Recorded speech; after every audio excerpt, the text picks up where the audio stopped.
Muy buenas tardes, muchas gracias por asistir. Entiendo que todos ustedes ya tienen hechas sus compras navideñas y de cenas y se han permitido el lujo de asistir a la conferencia, a la última conferencia del ciclo dedicado a la exposición del lapicero al buril. Y vamos a asistir a una conferencia de arte contemporáneo. No todo va a ser siglo XVIII, vamos a conectar con la realidad, con el mundo presente, y lo vamos a hacer a través de Sergio García, que para todos los que no estén en el mundo de la ilustración o del dibujo, pues deben saber que es uno de los más importantes ilustradores españoles. De hecho, en el año 2022 mereció el Premio Nacional de Ilustración que concedió el Ministerio de Cultura, y que es un asiduo ilustrador de una de las revistas más prestigiosas del mundo, que es el New Yorker. En el New Yorker tiene el lujo de habitualmente en cada uno de sus números estar realizado no con una fotografía, sino con una ilustración especialmente concebida para la revista. Llegar a ser ilustrador del New Yorker es, pues, me permitan la broma, es como ser jugador del Real Madrid. Entonces, en este caso, Sergio García es un habitual ilustrador del New Yorker, incluso realizando una de las portadas que todos los años el New Yorker realiza de forma casi, me atrevería a decir, sin variaciones.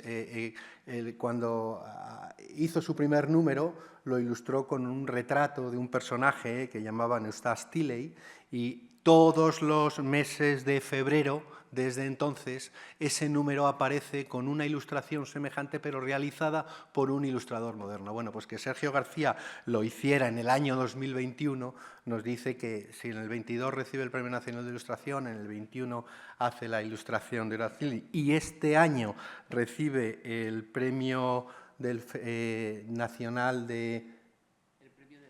el Premio de la Crítica en París al mejor cómic del año, bueno, pues nos está diciendo que nos encontramos con una de las más importantes figuras de la ilustración. Él ha realizado numerosas exposiciones en distintos países de Europa y en Estados Unidos.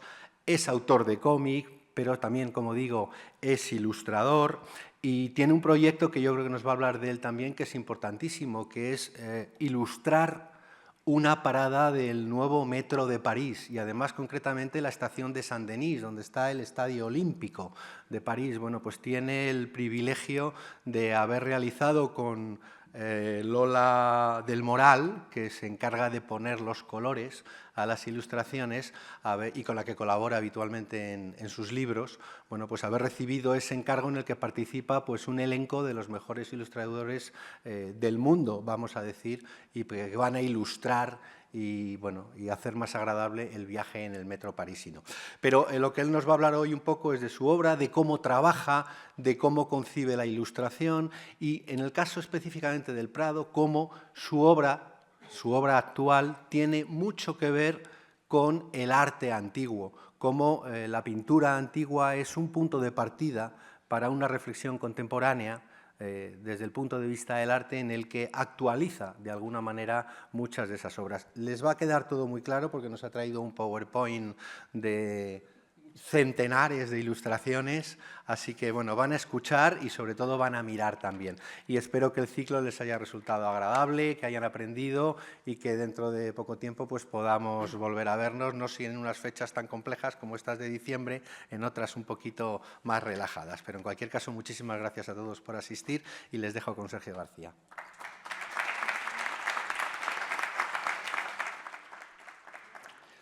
Pues muchas gracias, José Manuel, y muchas gracias al Museo del Prado por permitirme estar aquí esta tarde con todos vosotros.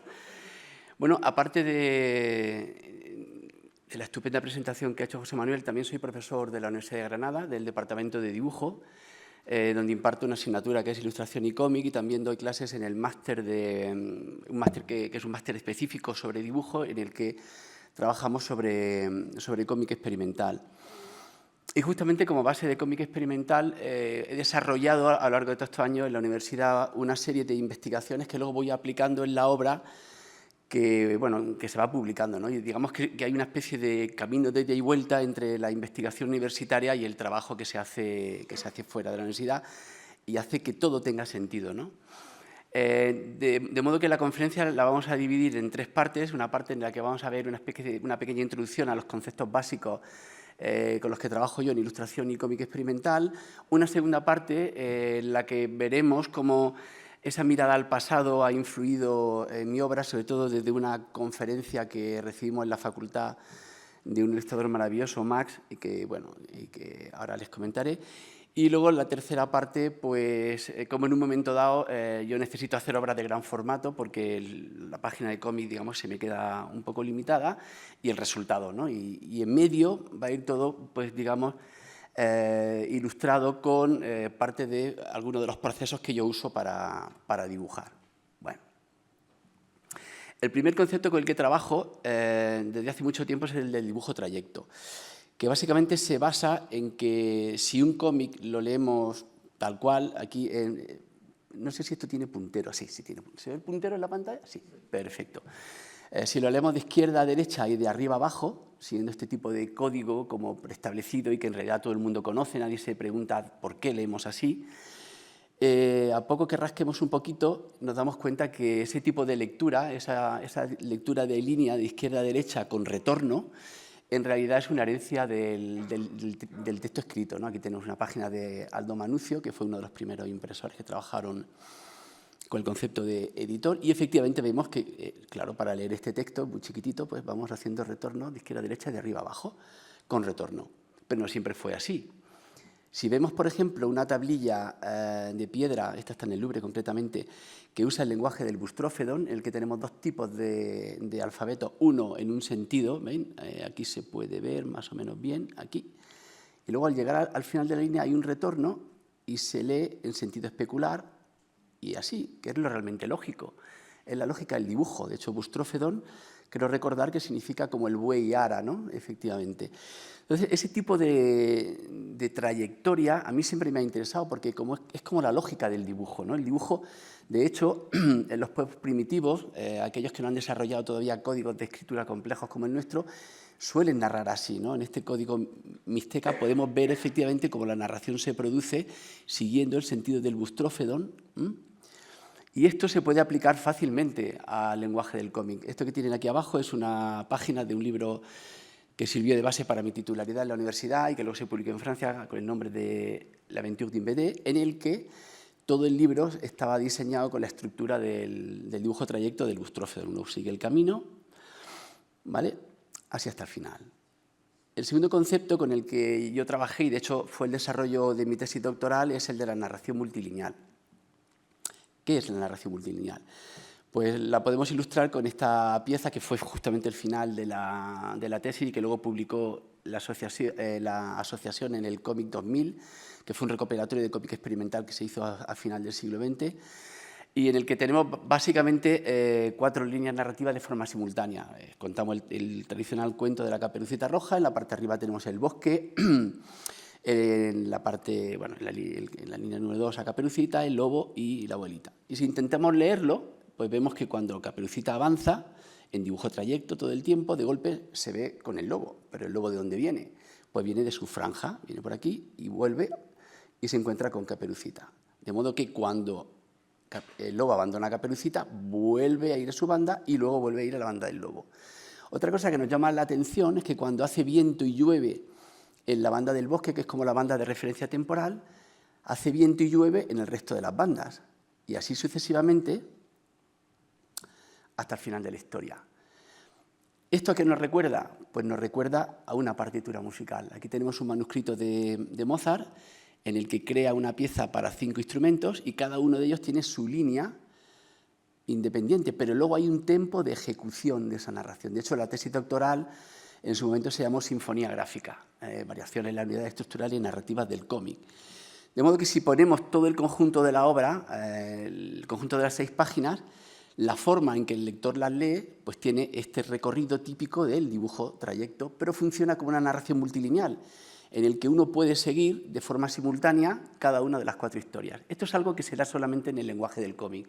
El cine, por ejemplo, no te lo permite. porque no hay un detenerse en el tiempo, digamos, porque en el cómic el tiempo es espacio y, por lo tanto, el tiempo ocupa todo el conjunto del espacio gráfico y podemos especular y jugar con él, ¿no? Algo que en otros medios, como digo, en el cine, no ocurre.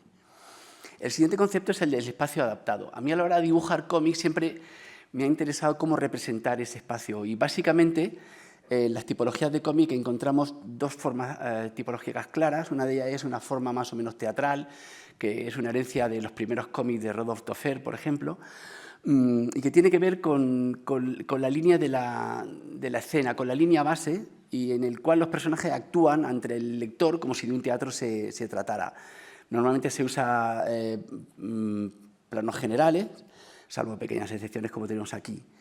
La segunda tipología sería una tipología que tiene más que ver con el lenguaje cinematográfico, aunque no está claro cuando empezó el lenguaje de plano contra plano, si fue antes en el cómic o si fue antes en el cine. Hay estudios al respecto de Thierry Smolderen, por ejemplo, que demuestran, lo que vienen a demostrar, que el invento del plano contra plano se dio primero en el lenguaje del cómic y no en el lenguaje cinematográfico. Pero bueno, en todo caso, podríamos contar con que esto es un claro lenguaje cinematográfico. Pero a mí, como bien ha dicho antes José Manuel, me interesa muchísimo cómo narraban los pueblos previos al Renacimiento, sobre todo, aunque luego también la vanguardia del siglo XX, como veremos a continuación, siempre me ha interesado también, ¿no? Bueno, de modo que, por ejemplo, un jarrón de figuras rojas, pues para mí es en fin, una de las formas más claras de narración que uno puede ver en la antigüedad. También una tumba egipcia, etcétera, etcétera, ¿no? Y aquí se puede ver un uso claro de cómo usar ese tipo de narración. El siguiente concepto sería el de los formatos expandidos. Normalmente, cuando trabajas con dibujo trayecto y con narración multilineal, llega un momento en que bueno, es un problema el jugar con el espacio gráfico, y la doble página a mí se me queda como pequeña, ¿no? Entonces siempre he necesitado ver cómo trabajar con formatos que tengan que ver o que superen el formato de la doble página. He encontrado muchísimos referentes en el campo de la pintura, por ejemplo. Este es un cuadro del año 1480, que está hermanado con otro de Hans Memling, que habla sobre la Pasión de Cristo, en el cual, usando dibujo trayecto y ese espacio adaptado del que antes hemos hecho referencia, pues podemos ver escenas de la Pasión de Cristo. Y, como digo, se desarrolla en un formato, un espacio de gran formato.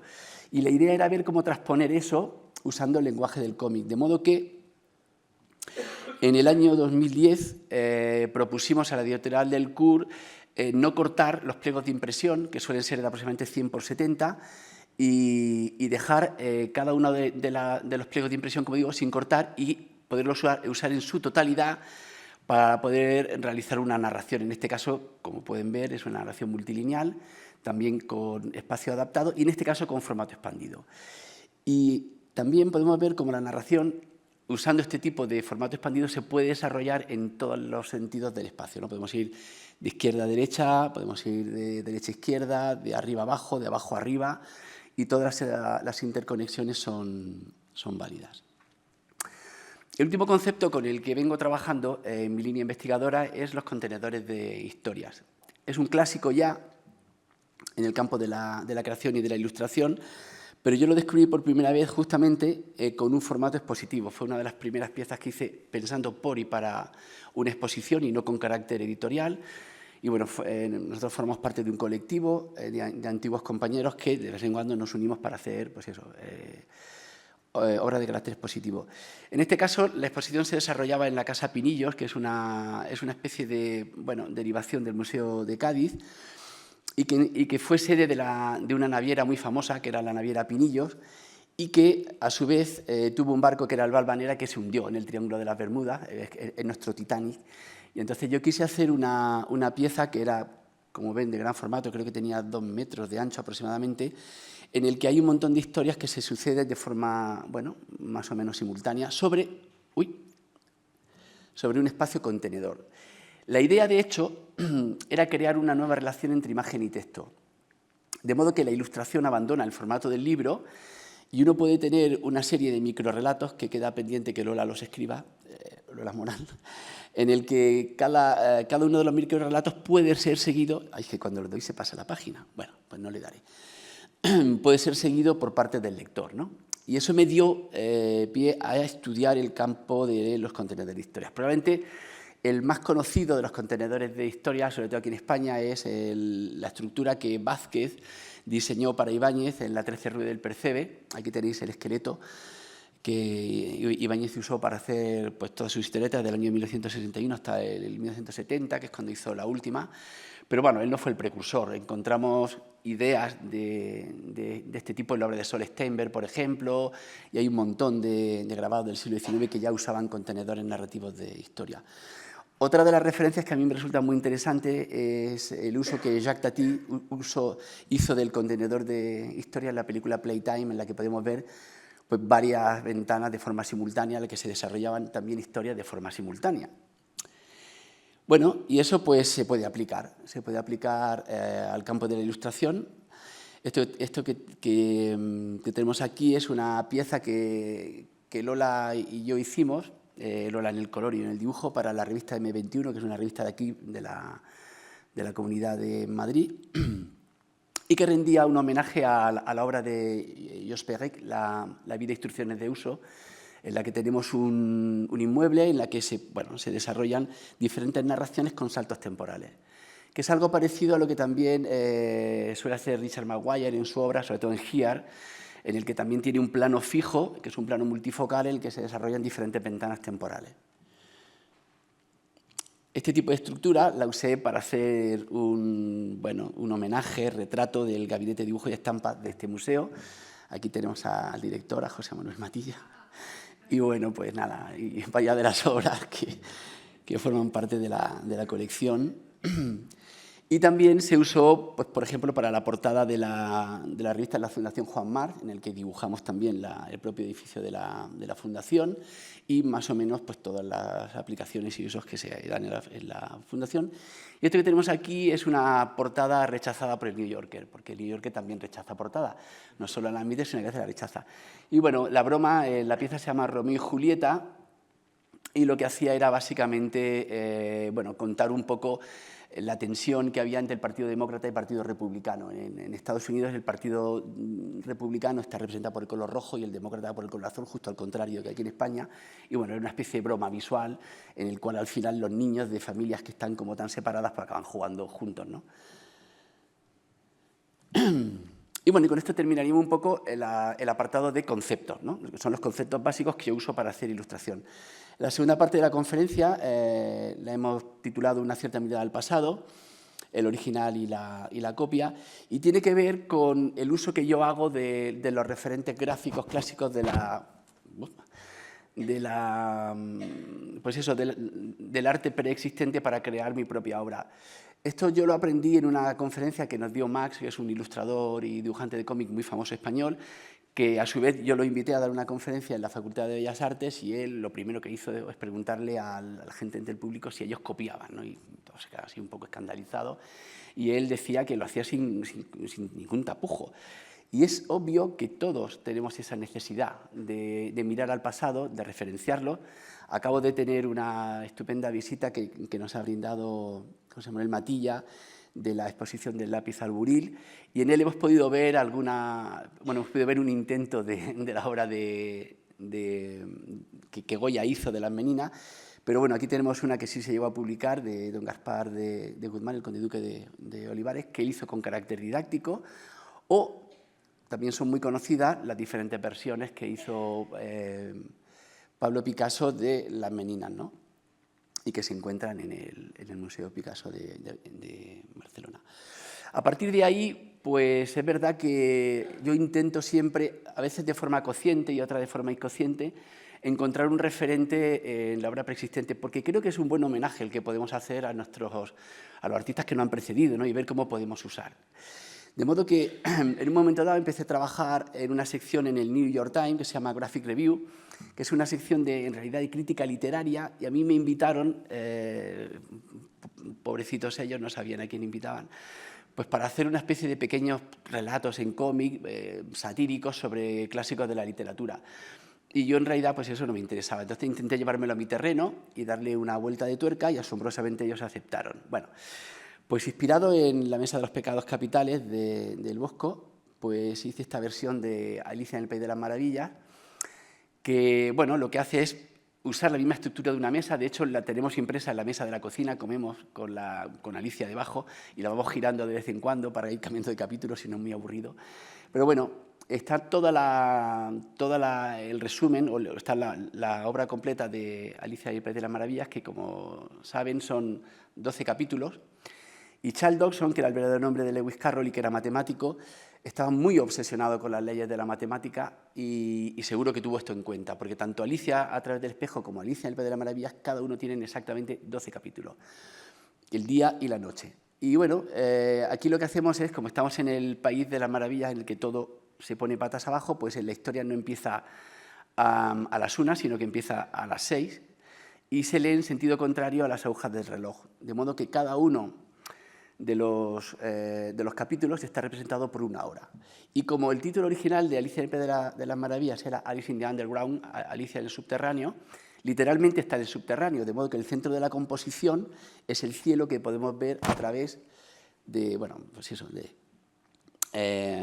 del mundo de Alicia.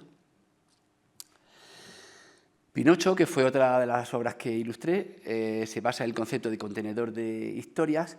Y recuerdo que lo dibujé justamente cuando estaba leyendo El hombre ilustrado de Ray Bradbury, que es una novela, aquí tiene el cartel de la película, de un hombre que tiene una serie de tatuajes que cobran vida y que cada uno de ellos cuenta un pequeño microrrelato. Y aquello me dio pie a pensar que si Pinocho era de madera, podía estar pirograbado, ¿verdad? Y podíamos ver el conjunto de la narración también en el interior del cuento de Pinocho. Pero además se introduce un valor temporal en cada una de las extremidades. De hecho, una de las extremidades es la mano la pata de burro, en otra tenemos el pie de marioneta, de nuevo el pie de marioneta y finalmente el pie humano. O sea que vemos también una traslación temporal en el interior del propio dibujo. La siguiente pieza fue la caída de la casa Usher de Edgar Allan Poe. Y también quería crear un contenedor, pero no sabía muy bien a qué agarrarme y pues al final revisando y tirando de memoria visual caí en la representación de la diosa Nut, de la diosa del cielo, en los papiros egipcios y también en los frescos de las tumbas, que siempre era una diosa como que lo ocupaba todo, que lo era todo, era el conjunto del cielo. Y me pareció magnífico porque en este caso tanto Madeleine Usher como su hermano son la casa, y de hecho cuando la casa cae, pues es cuando ellos mueren, ¿no? Entonces me pareció que bueno, esta forma de la diosa Nut se adecuaba perfectamente a lo que yo pretendía narrar. Y luego hay un pequeño guiño a Picasso. Aquí ya empecé a trabajar en el siguiente proyecto que veremos posteriormente, que es el del Guernica. Y bueno, pues hice un pequeño homenaje del viejo guitarrista ciego de Picasso. Para Robinson Crusoe lo tuve muy claro. El hombre de Vitruvio venía perfecto por varias razones. Porque Robinson Crusoe, cuando cae en la isla, cuando está solo en la isla, se tiene que comportar como un hombre del Renacimiento. Él tiene que aprender prácticamente todo desde cero, ¿no? Y entonces me venía muy bien porque cada una de las extremidades alegóricamente representan cada una de las fases de la novela. Cuando hace uso de la religión, cuando hace uso de conocimiento de agricultura, cuando hace uso de la fuerza para defenderse. Y luego todos los huecos que quedan entre las extremidades me sirvió para dibujar cada uno de los capítulos del libro. Bueno, aparte de una pequeña infografía que hay en la parte superior, que venía para crear un cronograma que nos define pues, el conjunto de la narración. Hay piezas en medio que no he querido colocar para no aburrir demasiado al público asistente, pero en un momento dado esta pieza la hicimos en la pandemia. La pandemia para nosotros, como ilustradores, fue una época muy rica porque, aunque había una enorme desolación en el conjunto de la población, nosotros teníamos que encargarnos de hacer más llevadera esa situación y la verdad que tuvimos muchísimos encargos. Y bueno, y en este caso me planteé por primera vez ilustrar un poema. Nunca había ilustrado un poema. Siempre habían sido, pues eso, versiones gráficas de novelas. Y bueno, pues en este caso hay que tirar, como es para el New York Times, pues tirar de clásicos de la literatura norteamericana. Y pensé en Walt Whitman y en Hoja de hierba. Y para esto, en este caso, bueno, vi como muy claro que tenía que dibujar la primera parte del poema Hoja de hierba en el interior de la barba de Whitman, que como ustedes saben era una barba muy poblada. Y para ello pues, me inspiré en este maravilloso cartel que hizo Milton Glaser para uno de los discos de Bob Dylan y que, bueno, como saben, es uno de los precursores del pop art, en este caso en el campo del diseño gráfico y de la ilustración. Otro de los campos que me apasionan, aunque no es una actividad artística, es el de la cartografía. Siempre, desde muy pequeño, he tenido, cuando era pequeño, tenía toda la habitación forrado literalmente de mapas. Y bueno, yo soy una persona que de pequeño fui asmático y pasaba muchísimas horas encerrado cuando tenía ataques de asma, leyendo tebeos y mirando mapas, porque como que me hacía soñar. Yo miraba el mapa e intentaba imaginarme cómo era la gente que habitaba ahí, cómo, no sé, qué tipo de historias ocurrían, cómo se llevaban con el pueblo de al lado. Y este tipo de estructura me vino muy bien para ilustrar el siguiente poema, que es The Road Not Taken, el camino no escogido, creo que se traduce así, ¿no? Me quedo en blanco, ¿cómo se llama? De Frost, por Dios, de Robert Frost. Y bueno, vemos pues una transición un poco de la descripción de la geografía norteamericana en la época de Frost, desde la parte más agraria hasta la parte más urbana, y sobre todo el dilema que le llevó a escribir el poema, que es la relación que él tenía con Edward Thomas, el poeta británico Edward Thomas, que era una persona muy insegura y que nunca sabía qué camino tomar, y en un momento dado pues, decidió si iba a la Primera Guerra Mundial o no, y finalmente fue, desgraciadamente para él, a la Primera Guerra Mundial y bueno, pues murió en la batalla de Arras. Bueno, aparte de los trabajos para el New York Times, he seguido usando constantemente esta apropiación, copia, robo, como quieran llamarlo, de obras clásicas del arte para seguir haciendo trabajos. Y aquí está la portada del último disco de Lori Meyer, que es una banda granadina de pop. Y bueno, pues para hacer la portada me inspiré descaradamente en la casa giratoria de Paul Klee, que pueden encontrar aquí en el Museo Thyssen, justo aquí al lado. Klee es un pintor que yo admiro muchísimo, me gusta muchísimo cómo trabaja la geometría y mi dibujo poco a poco ha ido tornándose cada vez más geométrico. Esto forma parte del proceso, ya que hablamos de proceso, porque de un tiempo a esta parte y sobre todo coincidió justamente con las primeras ilustraciones que hice para el New York Times.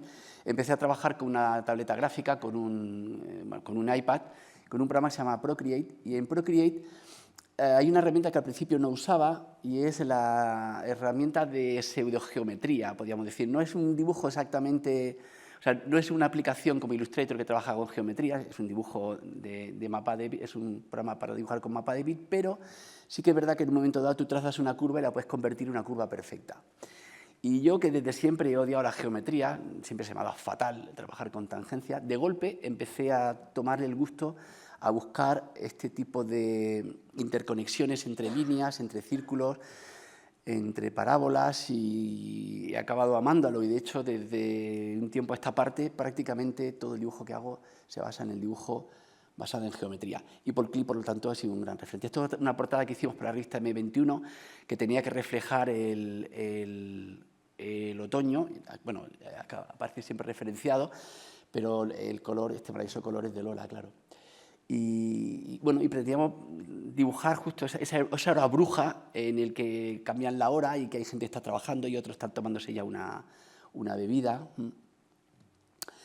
Bueno, esta portada fue la primera portada que hice para El País Semanal y para mí es una portada muy importante. Fue también en periodo pandémico y tenía que ilustrar un relato de Albert Camus, que es A los médicos de la peste, es una especie de pequeña carta que él escribe a los médicos de la peste.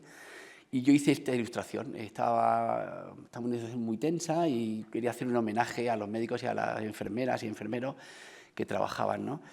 Y bueno, se hizo una aplicación muy característica del dibujo basado en la obra que veremos justo a continuación y que tiene que ver con el estudio de la obra de Picasso. Yo hice una versión de Guernica que veremos después y tuve que estudiar muchísimo tanto el dibujo de Picasso como el dibujo de gran parte de los dibujantes y pintores de la vanguardia de primeros del siglo XX. Y aquí bueno, pues se ve perfectamente la clara influencia en la multiperspectiva, en la forma de trabajar.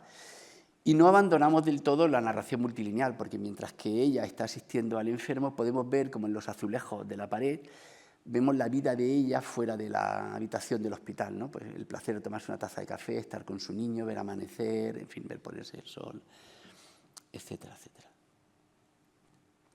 A veces ocurre que el propio director de arte te propone trabajar con una obra. Y como Diego Areso, que es el director de arte del País, me conoce bien y sabe que me encanta trabajar con referencias de obras clásicas, me dijo: oye, Sergio, para esta portada de Babelia, que se llamaba Cosmopolita sin salir de casa, ¿por qué no te basas directamente en la obra Un mundo de Ángeles Santos? ¿Te parece correcto? Y digo: naturalmente que sí. Entonces, en vez de partir de un cubo, yo dibujé un dodecaedro pentagonal, que es una de las figuras geométricas que más me gustan, y se trataba de, en ese dodecaedro pentagonal, ilustrar pues, diferentes relatos de literatura que estaban relacionados con el viajar o con el viaje, ¿no? Otra de las portadas que supusieron un reto muy importante, en este caso del País Semanal, fue esta, que el título era Ética en las aulas, aunque el título original era Ética o filosofía. Fue el debate que ocurrió en el año 2021 con la reforma de los planes de estudios y, claro, había que ilustrar esa especie de decisión entre ética o filosofía. Y, bueno, pues a mí no se me ocurrió mejor cosa que tirar de Rafael de Sancio y basarme en la escuela de Atenas, porque tenemos dos claros exponentes de un filósofo que tiene que ver más con la ética y otro más con la filosofía, Platón y Aristóteles, y lo que hice fue fusionarlo en una sola imagen.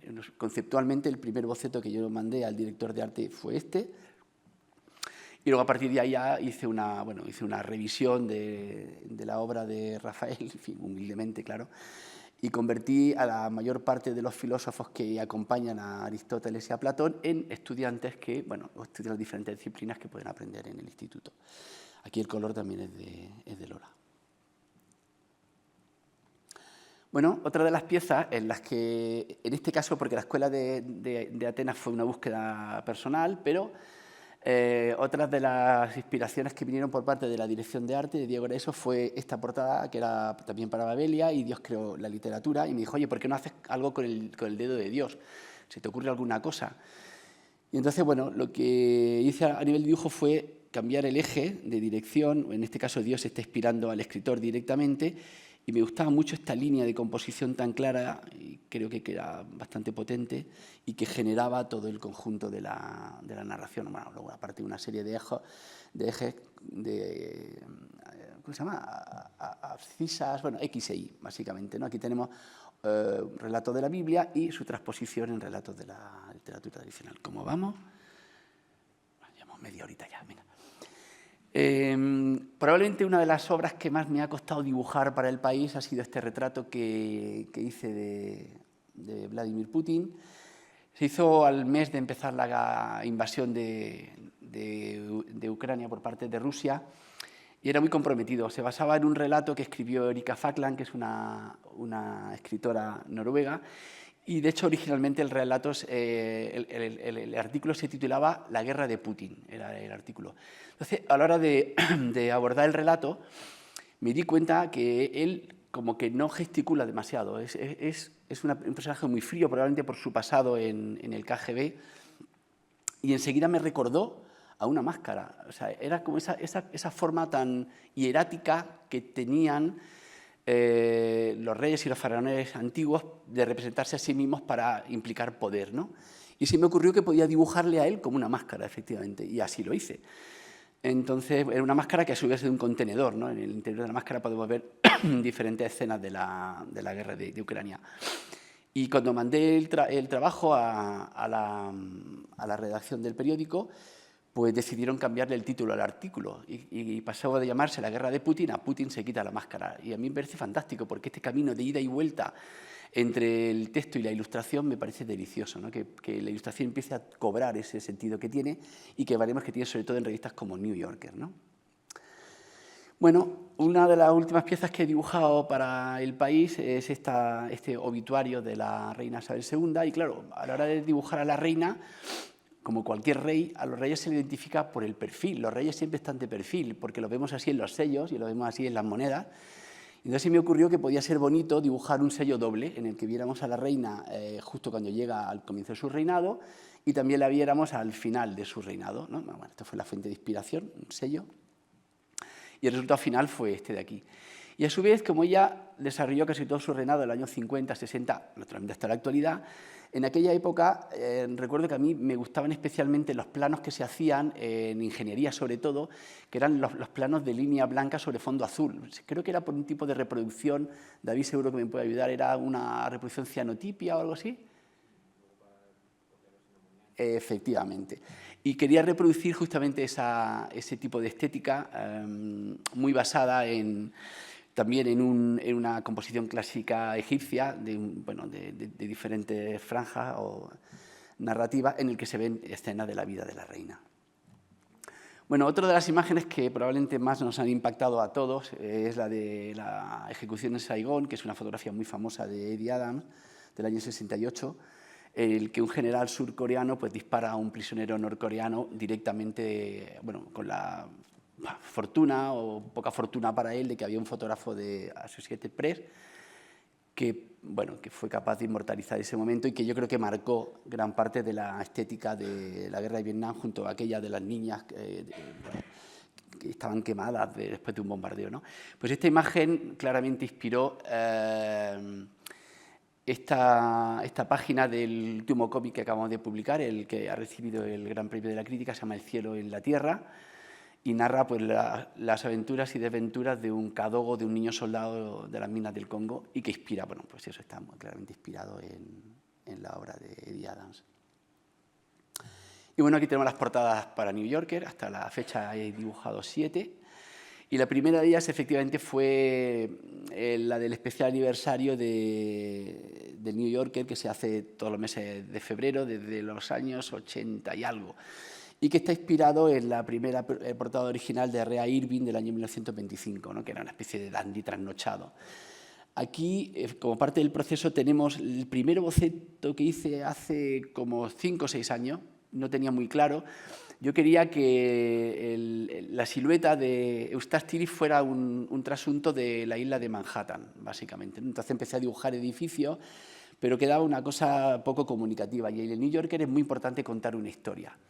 Esta portada se hizo en época pandémica también. De hecho, la primera versión original no llevaba la mascarilla porque yo quería dibujar el mundo post-COVID, ¿no? De hecho, en España ya estábamos saliendo del COVID, pero la directora de arte, Françoise Mouly, con buen criterio, me dijo que en Estados Unidos todavía estaban en lo peor del COVID y que tenía que llevar mascarilla, ¿no? Entonces hubo que rehacerla entera, ponerle mascarilla a todos los personajes, cambiar el concepto, pero bueno, básicamente lo que tenemos es una simulación de la isla de Manhattan dentro del cuerpo de Rea Irving. Aquí tenemos Harlem, aquí tenemos en la pechera Central Park y aquí en la parte de abajo pues está Manhattan Sur.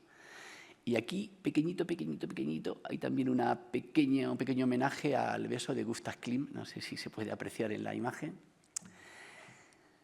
Bueno, a partir de ahí pues he dibujado unas cuantas más y casi siempre he intentado representar espacios emblemáticos de la ciudad de Nueva York y que a su vez nos cuenten una historia, ¿no? En este caso, a la hora de dibujar el MoMA, pues en vez de hacer como hice con la Fundación Juan March o con el propio gabinete de dibujo y estampas del Prado, lo que hice fue coger una parte por el todo. En este caso, el cuadro de Piet Mondrian, Broadway Boogie Boogie, lo giré para que me viniera mejor en la composición y inserté en su interior una serie de piezas que sí que están en el MoMA. Esta portada fue muy bonita en cuanto a su proceso de creación porque el New Yorker se puso en contacto con el MoMA y le pasamos la lista de piezas que iban a aparecer en la primera versión de la portada y ellos nos propusieron a su vez una contralista que fue a su vez respondida por otra lista y al final esta fue el resultado final de todas las piezas que se eligieron. De hecho, en la página del MoMA pueden entrar y buscarla porque hay un artículo completo con una especie de juego en el que el lector tiene que identificar cada una de las piezas que aparecen en la portada. Esta portada ilustra Central Park, también lleva color de Lola, y está inspirada de nuevo en la estructura tradicional egipcia de narrar. Aquí tenemos el boceto, se nos ocurrió mientras estábamos comiendo y da muestra de ello las manchas de grasa que aparecen en la esquina. Es un restaurante fantástico de Granada que se llama El Botánico. Y bueno, aquí aparece, este es el boceto original de la portada, que está basado en el mapa, de la cartografía, de nuevo, del propio Central Park. Aquí tenemos la versión, una de las primeras versiones, que a la dirección de arte le resultó demasiado abstracta para el propio director y finalmente hubo que limpiar un poco la portada. Las portadas de New Yorker son portadas vivas porque cuentan historias y muchas veces hay a su vez una portada detrás de ellas. Esta portada se hizo para primavera y luego finalmente pues, la dirección de arte nos dijo que quedaría para otoño, con lo cual hubo que cambiarle todos los trajecitos a los personajes que aquí aparecen y hacer un aspecto otoñal.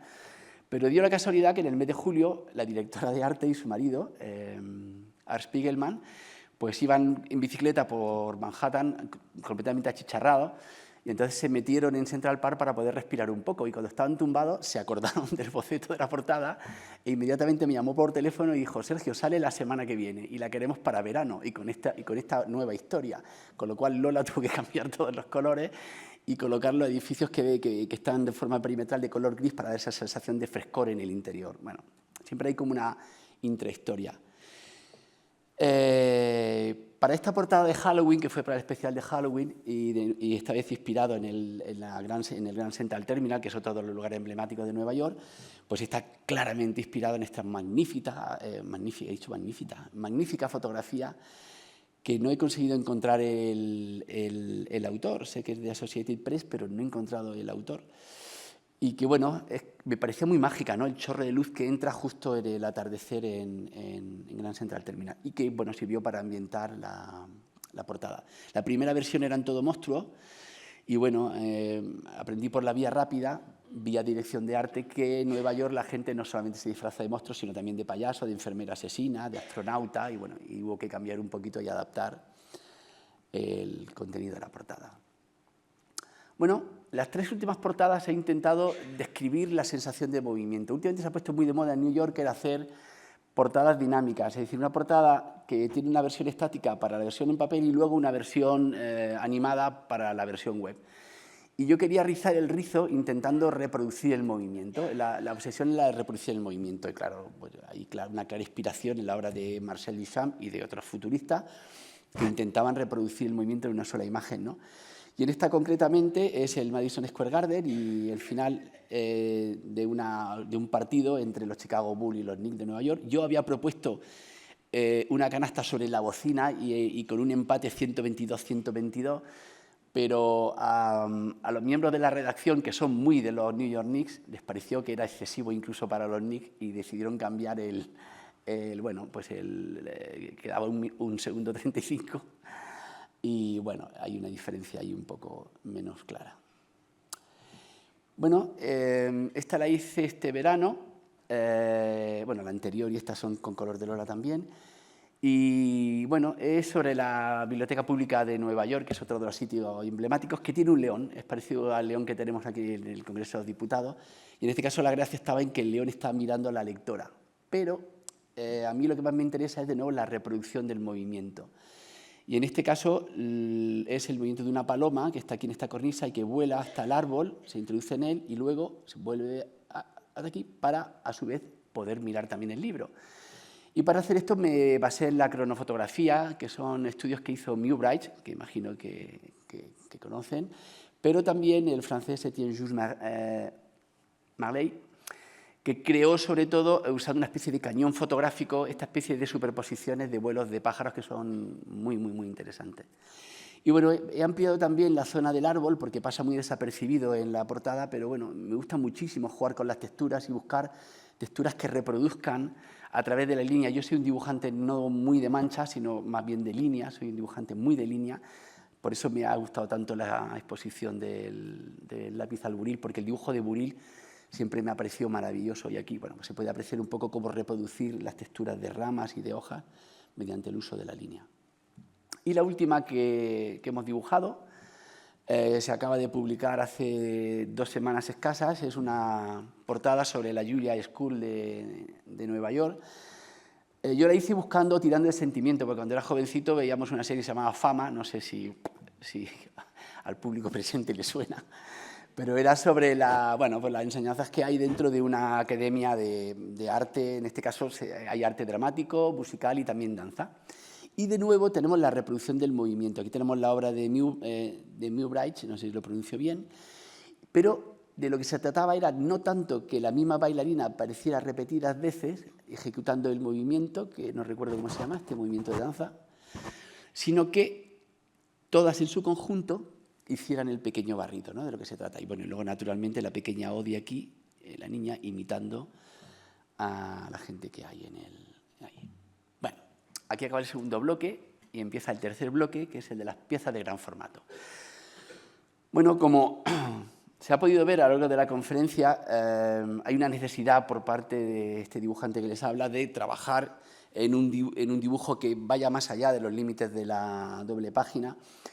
Y justamente en el año 2019, Paco Baena, el director del Centro José Guerrero de Granada, nos propuso la posibilidad de narrar o ilustrar y contar dentro de las paredes del propio museo. A mí aquello me pareció un encargo absolutamente fascinante. Trabajé con Max y con Ana Merino en una exposición que se llamó Viñetas desbordadas, y la idea era que cada uno ocupara una planta del Centro José Guerrero, que tiene 4 concretamente.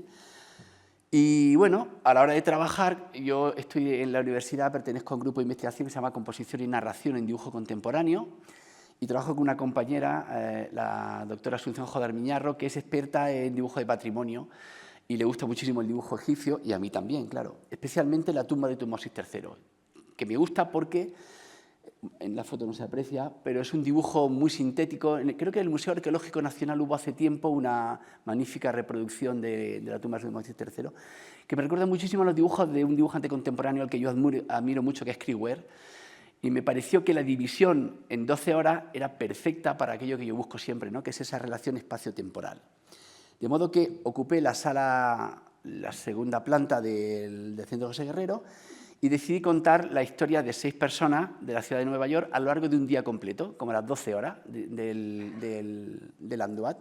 De modo que empezaba aquí con la primera hora y acababa aquí con la última hora, que era la hora ya del crepúsculo.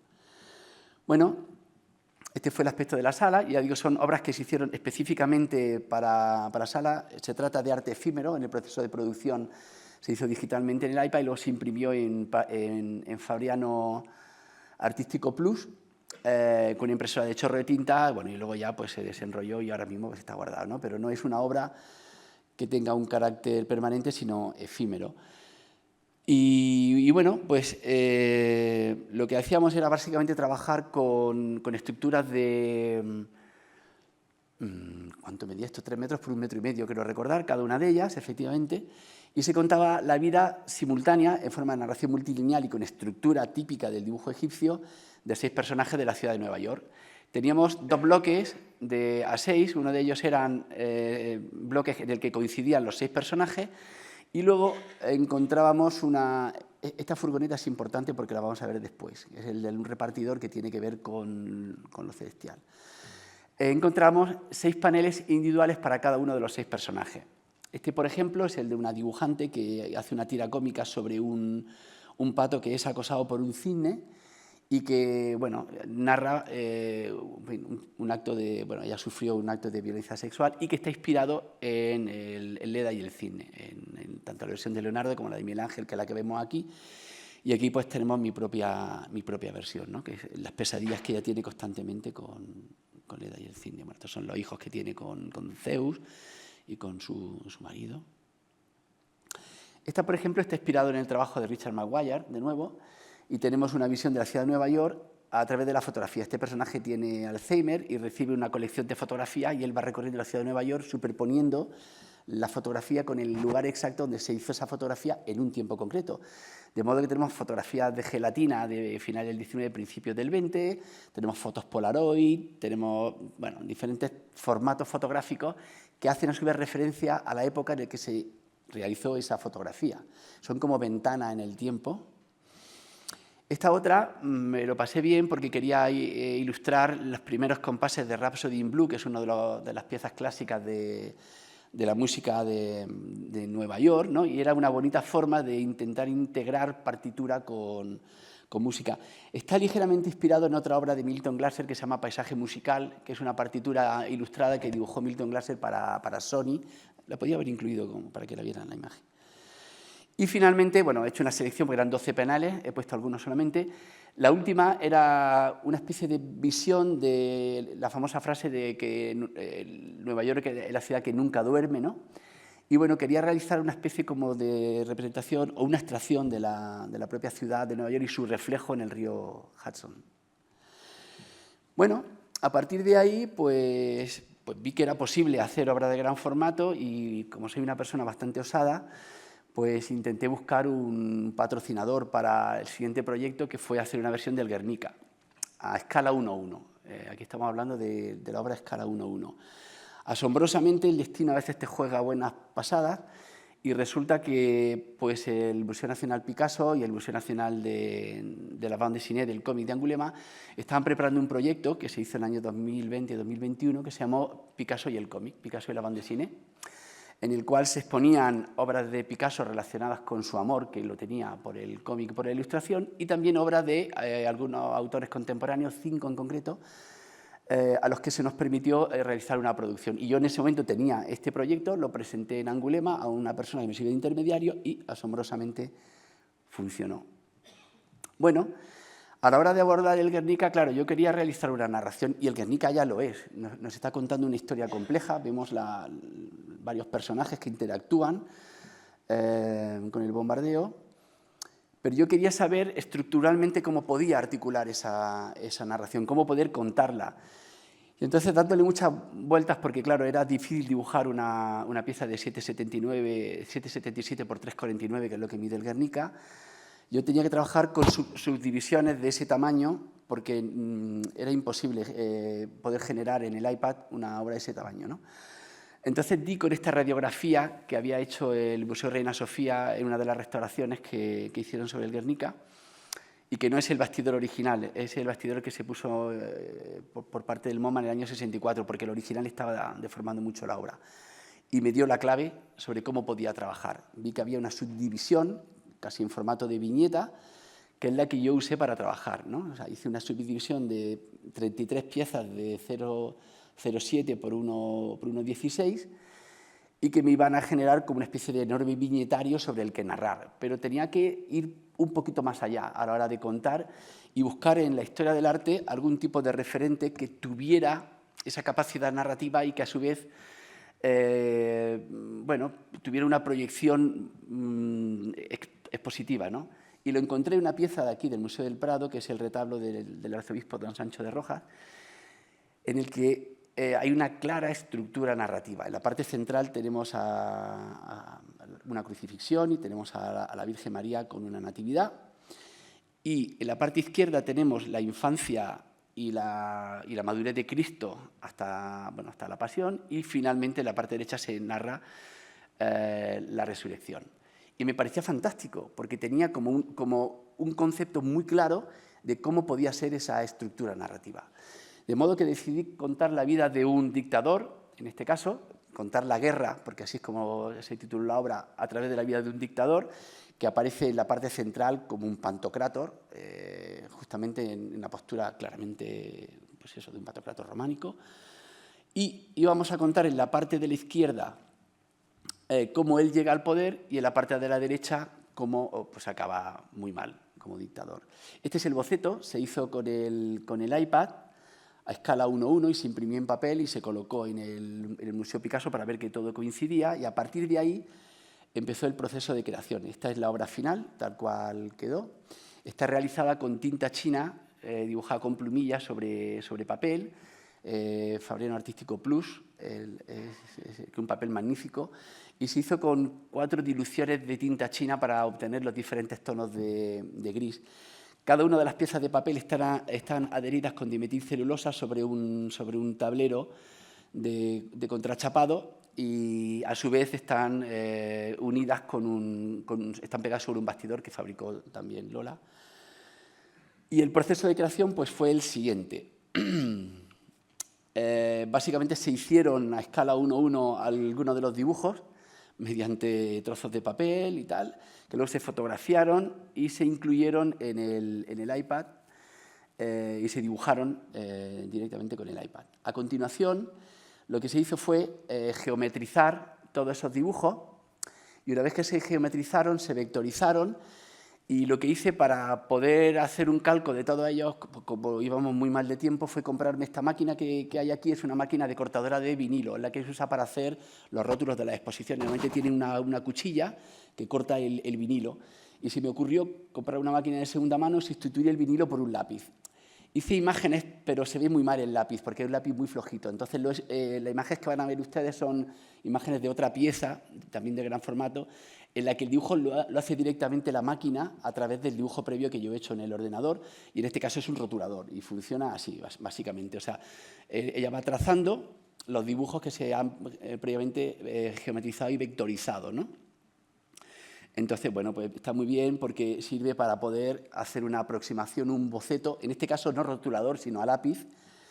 Y luego esa hoja, que es una hoja flexible, se pegaba con dimetilcelulosa sobre la pieza sobre el contrachapado y se pasaba a tinta con una plumilla y con 4 tonos de tinta diferentes. Bueno, aquí están las piezas ya montadas. Y luego, finalmente, pues hubo que hacer un montaje. Este es el montaje que lo hicimos online porque nos pilló en plena pandemia y yo no pude asistir, entonces fue todo a través de una videoconferencia. Pero bueno, hay una serie de travesaños que sirven para sostener el conjunto de la obra para que funcione como una obra compacta. Aquí se ve el bastidor y la pieza de contrachapado. Uy, ostras, me he comido la hora ya. Voy a meter el turbo. Aquí tenemos las piezas ya montadas en el museo y vamos a ver de forma muy rápida algunos de los procesos. Bueno, aquí tenemos el proceso de dibujo en Procreate. Aquí tenemos algunas de las piezas que han inspirado la obra, en este caso pues la obra de Rubens o la obra de Saturno, para esta especie de demonios de que la selva devora a sus propios hijos, en este caso. Por ejemplo, en un momento dado, cuando el dictador se reúne con los poderes fácticos, me inspiré en la obra de José Clemente Orozco, que yo lo admiro mucho, igual que la obra de Rivera. Los muralistas mexicanos me encantan y esta obra pues sirvió de inspiración. La obra de George Grosz y en general casi todos los autores de la nueva objetividad también es fundamental en el concepto gráfico que yo manejo hoy en día. Otto Dix, y de hecho gran parte de esta pieza está inspirada en la exposición de arte degenerado que se hizo en el año 37 en Múnich. Aquí de nuevo hay una pieza original y su transposición a la obra final. Para el apartado de los fusilamientos, pues obviamente me inspiré en la obra de Goya y a su vez en la obra de Picasso de Masacre en Corea, que es una versión de una versión de una versión. Bueno, aquí hay más partes del proceso, que voy a pasar rápido. Más partes del proceso. Aquí, por ejemplo, me basé en una pieza de la suite Volar que me interesaba mucho porque tenía que dibujar una violación y como era un homenaje a Picasso había que referenciarlo constantemente y así se hizo. Pero también a Goya. De hecho, este doble panel, toda la parte superior, toda esta parte de aquí está inspirada directamente en los desastres de la guerra, ¿no? Y en parte de sus grabados. También, naturalmente, en todos los estudios de caballo que hizo Picasso, esa forma tan bonita que tiene del caballo con la lengua afuera. Bueno, y aquí ya nos acercamos al final, que es cuando el dictador muere. Esta es una de las partes fundamentales del dibujo. Aquí se ve todo el proceso. Esto es lápiz digital. Una de las capas, el dibujo final en el Procreate y luego ya el dibujo acabado hecho con plumilla, en el que se ve toda la textura del arrastre de la plumilla. Y esta es la pieza que cierra el conjunto del Guernica, que es como el infierno de Dante. Bueno, muy rápido, la siguiente producción fue una obra que hicimos Lola y yo, que se llamaba Tu corazón me pertenece, la Galería Arrabal, y que en este caso es un ejercicio, bueno, estas son las piezas de Lola sobre un cómic, en este caso cerámico, de un corazón que se va abriendo. Y en este caso es un ejercicio de redibujo, también a escala 1:1, basado en las 3 piezas que hay en el Prado y la otra que está en el Palacio Pucchi en Italia, sobre Nastagio de los Onesti, que a su vez es una obra ya muy narrativa, ¿no? Y que usa elementos de dibujo trayecto, como se ve claramente aquí. Bueno, fue un ejercicio de redibujo en el que me gustaba muchísimo jugar con la línea y con la transposición de la línea. Antes hemos estado hablando también en la presentación que nos ha hecho José Manuel arriba de lo difícil que es transponer el dibujo pictórico al dibujo gráfico. Pues bueno, pues este es un ejercicio de transposición mediante el uso, en este caso, de tramas industriales para la reproducción de la vegetación. Pero bueno, todo ello desde el punto de vista más o menos del dibujo que a mí me interesa en la actualidad, muy geométrico, muy contemporáneo y también muy multilineal, ¿no? En el que podemos ver multiperspectiva y diferentes facetas de la misma historia. Aquí tenemos la escena de comensales. Esta no he encontrado una imagen mejor porque es que no se puede encontrar, de la obra del Palacio Pucchi y la versión final. Bueno, también he osado abordar a escala 1:1 la obra de las Meninas, y en este caso lo que hice fue coger el título original de la obra, que es la familia de Felipe IV, y realizar una versión, y en realidad es un retrato de mi propia familia, ¿no? Aquí podemos ver el boceto, y esto básicamente es mi casa, está mi mujer, mis hijos, y bueno, es básicamente mi casa. Se articuló todo el esquema de representación mediante una serie de bloques, desde el salón, la biblioteca, que tiene que ver con los cuadros que aparecen al fondo, que a su vez son versiones de mazo de la obra de Rubens y que a su vez Velázquez incluye en su propia obra. Pues aquí hay una biblioteca con los diferentes artistas que a mí me han interesado, un taller de costura, la cocina que se convirtió en un bodegón, el bosque, el ventanal, que es una doble visión, y luego una referencia espaciotemporal en el jardín, donde podemos ver de forma simultánea el invierno, la primavera, el verano y el otoño. Vamos a ver rápido algunos ejemplos. Esto es una ampliación de la parte central de la pieza. En la parte inferior, donde Lola trabaja en su taller, es un homenaje a las hilanderas, que a su vez tiene 3 niveles de narración: las propias hilanderas, el juicio y la propia obra, que es objeto de juicio, que también aparece en la reproducción. Una pequeña broma o visión sobre la Venus del espejo, en este caso en el retrato de mi hija, que aparece en su habitación. A la hora de dibujar el bodegón me interesaba mucho el concepto del suelo sin barrer romano. Bueno, eso tiene también una larga historia, pero no tenemos tiempo para contarla. Pero a los romanos les gustaba muchísimo dejar, o sea, no podían recoger las cosas del suelo porque tenía que ver con el mundo de los difuntos, los subterráneos, tenía que ver con el mundo de los difuntos, y por lo tanto muchos de los mosaicos que aparecían en las cocinas o en los comederos donde ellos comían ya tenían ese tipo de representación, y me pareció fantástico para hacer el bodegón, que es la cocina de la mesa de nuestra casa justo después de comer. Y para la parte superior, que es la parte del jardín, podemos ver el invierno, la primavera, el verano y el otoño. Y la parte del verano en realidad es un doble homenaje a la obra de David Hockney. Tenemos el splash y el retrato del artista, o piscina con 2 figuras, incluida en una sola imagen. Aquí. Bueno, este es el retrato de mi hijo, y muchas veces las obras sirven para trabajar en obras futuras. De hecho, estoy haciendo ahora una serie de retratos y cojo partes de retratos anteriores y los vuelvo a reusar o reestudiar. Bueno, esta obra y las obras posteriores que vamos a ver, ya muy fuera de plazo, están realizadas con impresión con tinta de látex sobre el lienzo imprimado, sobre el lienzo convencional. El látex es una tinta muy duradera que se puede exponer sin problema, y por lo tanto sirve como obra de exposición y como obra de venta, que es de lo que se trata ahora. Porque trabajo para la Galería Cayón, que es una galería estupenda que hay aquí en Madrid y que han tenido a bien representarme, y para ellos he realizado varias obras. La primera de ellas ha sido Lilith. Se trata de una serie, se llama Retratos de artistas inexistentes, y bueno, es la obra de una grabadora, de una tatuadora que a su vez se deja tatuar, y que la vemos a ella tatuada, y también parte de la producción que ella hace, ¿no? Es curioso porque esto parte de una premisa. Yo hablé con mi galerista, con Adolfo Cayón, y le dije: mira, Adolfo, proponme alguna pieza de punto de partida, y sobre eso a mí me encanta trabajar. Y él me propuso pues el nacimiento de Venus, ¿no? Y a partir de ahí cogí la parte y trabajé el todo, el conjunto de las obras más o menos paganas y mitológicas de Botticelli, La Primavera, Paras y Centauro, y obras que están inspiradas, a su vez, en la obra de Botticelli, como puede ser parte de la suite Volar de Pablo Picasso.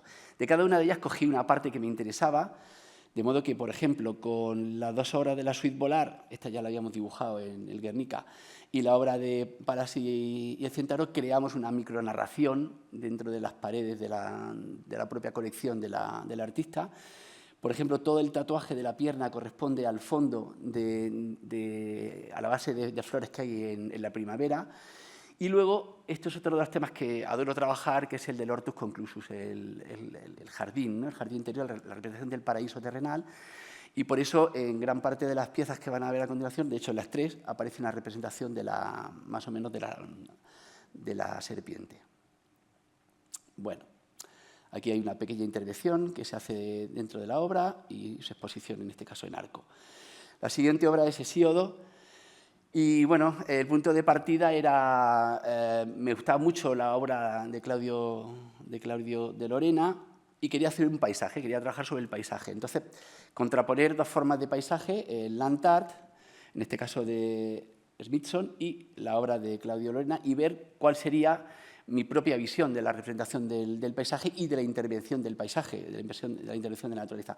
Para ello partí de un pequeño detalle de otra de las obras del New York Times, que es Hansel y Gretel. Me gustó muchísimo esta forma de geometrizar la naturaleza a través de formas geométricas puras y ver cómo estas formas geométricas hacen a su vez de efecto zoom, y eso es lo que dio lugar al resultado de la obra final, también con la representación del paso del tiempo en la parte superior, desde el Sol hasta la Luna, ¿no? Bueno, en la parte superior de la pieza vemos lo directamente relacionado con Claudio Lorena, con la naturaleza y ese efecto zoom del que antes hemos hablado, y en la parte inferior la intervención, en este caso con un Bustrophe de nuevo, que es como volver al punto de partida, en el que Hesíodo interviene la naturaleza y crea una forma claramente humana.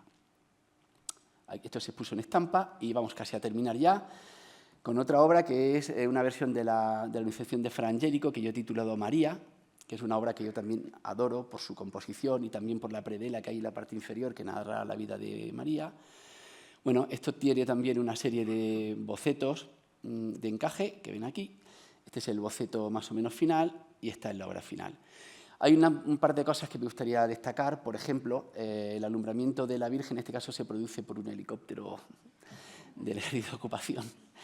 Y toda la génesis del ser humano aparece dibujado en no sé, es una ameiosis celular quizá, en una pequeña infografía en las losetas, y aquí tenemos la reproducción celular que coincide con la representación de las losetas, que se hace una especie de progresión geométrica cada vez más pequeña. Bueno, hay un montón de detalles, como que también tenemos la expulsión del paraíso, de nuevo hay un jardín prohibido. Bueno, en la anterior, en Hesíodo, se me ha olvidado comentarlo porque ya voy muy rápido, que también hay una representación del paraíso. La misma furgoneta que aparece en Nueva York, que es la que porta, o la que tiene en su interior Arcángel San Gabriel, que trae las azucenas. Y, como curiosidad, el texto que María está recibiendo de José, que es impresor en este caso, un impresor claramente subversivo, aquí pone paz en árabe y en hebreo, y aquí pone guerra en árabe y en hebreo, pero ambas palabras están contrapuestas. Bueno, esto se puso en estampa. Y ya para terminar, no les quiero aburrir, la última obra pública que hemos hecho es la obra que antes ha comentado José Manuel, de la línea 14 de la nueva línea de metro de París. Y bueno, esto forma parte de un concurso internacional en el que cada estación se le ha encargado a un arquitecto de reconocido prestigio, y también todos los andenes de cada una de las estaciones van ilustradas por diferentes ilustradores también de supuestamente reconocido prestigio, entre los que tengo la suerte de encontrarme. Y también he trabajado con Lola Moral. En nuestro caso es la línea 14, que es la que corresponde con el Estadio de Francia, que junto con el Piscinario, una de las sedes de los Juegos Olímpicos, y está justo al lado de la Villa Olímpica. No puedo mostrarle el conjunto de la producción, que ya está terminado, porque, bueno, como no está publicado, tenemos una cierta censura, pero sí podemos ver, esta es la estación, que está diseñada por Kengo Kuma, y la única obra que nos permite mostrar es esta, que es una de los 11 paneles, y que representa la final de los 100 metros lisos. Y con esto, pues nada, muchísimas gracias. Me he pasado un poquito.